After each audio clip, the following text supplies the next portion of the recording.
Times ಮೀಡಿಯಾಗೆ ಸ್ವಾಗತ. ನಾನು Darshan Hunsur. IPL ಆರಂಭಕ್ಕೂ ಮುನ್ನವೇ ಶುರುವಾಯಿತು ಟಿಕೆಟ್ ಸೇಲ್. ಸೋಷಿಯಲ್ ಮೀಡಿಯಾದಲ್ಲಿ ನಕಲಿ ಅಕೌಂಟ್ಗಳ ಆರ್ಭಟ. ನಕಲಿ ಅಕೌಂಟ್ಗಳನ್ನು ಸೃಷ್ಟಿಸಿ ಟಿಕೆಟ್ ಬೇಕಿದ್ರೆ DM ಮಾಡಿ ಅಂತ ಪೋಸ್ಟ್. ಅಪ್ಪಿತಪ್ಪಿ ನೀವೇನಾದರೂ ಟಿಕೆಟ್ ಬೇಕು ಅಂದರೆ ಮುಗೀತು, ಹಣ ಹಾಕಿ ಟಿಕೆಟ್ ಪೋಸ್ಟ್ ಮಾಡ್ತೀವಿ ಅಂತಾರೆ ಹುಷಾರ್. ಯಾಮಾರು ಕೂಡ ನಕಲಿ ಪೋಸ್ಟ್ ನಂಬಿ ಟಿಕೆಟ್ಗಾಗಿ ಹಣವನ್ನು ಕಳೆದುಕೊಳ್ಬೇಡಿ. ನಕಲಿ ಅಕೌಂಟ್ ಕ್ರಿಯೇಟ್ ಅನ್ನ ಮಾಡಿ ಟಿಕೆಟ್ ಇದೆ ಅಂತ ಹೇಳಿ ಮೆಸೇಜ್ ಹಾಕಿದವರ ಪತ್ತೆಗೆ ಮುಂದಾದ ಬೆಂಗಳೂರು ಸೈಬರ್ ಪೊಲೀಸರು. ಸೈಬರ್ ಪೊಲೀಸರ ಪ್ರಾಥಮಿಕ ಮಾಹಿತಿ ಪ್ರಕಾರ ಎಷ್ಟು ನಕಲಿ ಅಕೌಂಟ್ ಕ್ರಿಯೇಟ್ ಆಗಿದೆ ಗೊತ್ತಾ?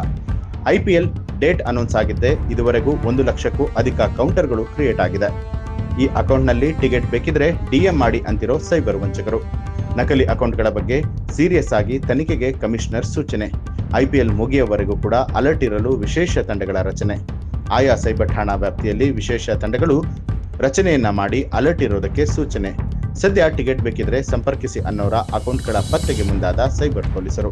ಯಾರು ಕೂಡ ಇಂತಹ ಫೇಕ್ ಅಕೌಂಟ್ ನಂಬಿ ಮೋಸ ಹೋಗಬೇಡಿ. ಒಂದು ವೇಳೆ ಸ್ವಲ್ಪ ಯಾಮಾರಿದ್ರು ಕಳ್ಕೊಳ್ತೀರಾ ನಿಮ್ಮ ಹಣ. ಹೀಗಾಗಿ ನಕಲಿ ಅಕೌಂಟ್ ನಂಬಿ ಟಿಕೆಟ್ ಆಸೆಗೆ ಹೋಗಬೇಡಿ. ನಕಲಿ ಅಕೌಂಟ್ಗಳ ಮೇಲೆ ತೀವ್ರ ನಿಗಾ ವಹಿಸಿರೋ ಪೊಲೀಸರು.